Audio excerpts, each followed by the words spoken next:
Well, what were you guys doing out there today, guys? What was kind of your emphasis today? Well, we're in shells again, and just emphasis on run the football and pad level and getting after the physical part of the game. And second practice in a row that we had the same mentality and the same focus. And so as coaches, it's given us a lot of good information, especially on the young guys. The ones that'll bite, ones that need a little more time. So. Good information. It was a really good 2 days of practice, from a coach's standpoint. So now they got a day off tomorrow, and we'll come back and get after it again.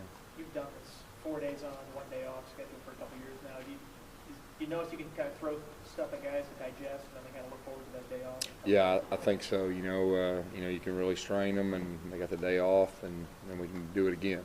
So and it's good. We've really strained them, so their bodies need a day to relax. And we've thrown a lot at them, on the offensive side as far as install goes, and it's a good day, to rest them mentally too. I know for the young guys, a lot of things are happening. It was better today for the young guys. It seemed like a lot of them slowed down mentally, even though we were going fast. They were able to slow down and process things. So that's good to see. A learning curve. We made a lot less mistakes. Anything you say about the quarterbacks, kind of how things happen there? I feel like all three of them are throwing the ball well right now. Throwing a lot at Kyle. We're giving him quite a few reps, with that young group, and it's good for him. Each day you can see him understanding the process better, the communication that happens before the play, and then be able to, execute a play. So real proud of him, throwing a lot at him, which we need to, because we need to figure out, where he's at. Have you got a time table in your head there with Kyle where you?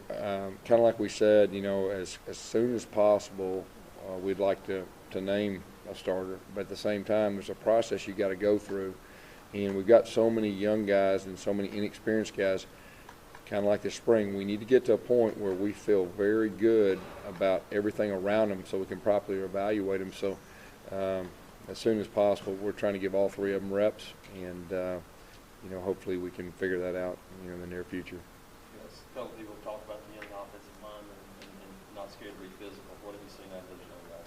Well, they'll bite. I mean, they'll bite. They'll fight. I mean, it's real encouraging. We're real excited to see the physical part. I mean, those are Auburn offensive linemen that in this class, and their heads are spinning. They're making mistakes, but when they're making mistakes, they're trying to put people on the ground, and so. That's very encouraging for the future.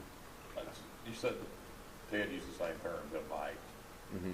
What do you exactly mean by that? Well, they'll stick their head in there and they'll get after it. I mean, they're not scared and not timid and not turn their head. I mean, there's some really good battles going on, and from a coach's standpoint, those are fun to watch. I mean, because you can teach them the technique and you can teach them what to do and all that, but teach them to really get after it. That takes a while, unless they've already got it. D'Angelo Bennett's a kid that came in with a lot of potential, and for one reason or another hadn't quite panned out. You see any signs that he's plays into the mix? Yeah, he's got a great opportunity right now. We need him to rise up, and so far in camp, he's off to a very good start. And like we told him, he needs to be consistent. But so far, so good, and just keep getting better and keep improving. What's your general impression of the young receivers, H-backs, and tight ends for the first week?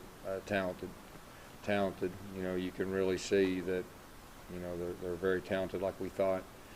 It's just a matter of, everything clicking. And, from an offensive standpoint, you have to have all 11 guys to do their job. If 10 of them do their job and one of them doesn't, it makes everything ugly. So it's just a matter of time of how quick they can process and, learn defenses and coverages and assignments, and there's a lot to it, but it's encouraging that they're very talented.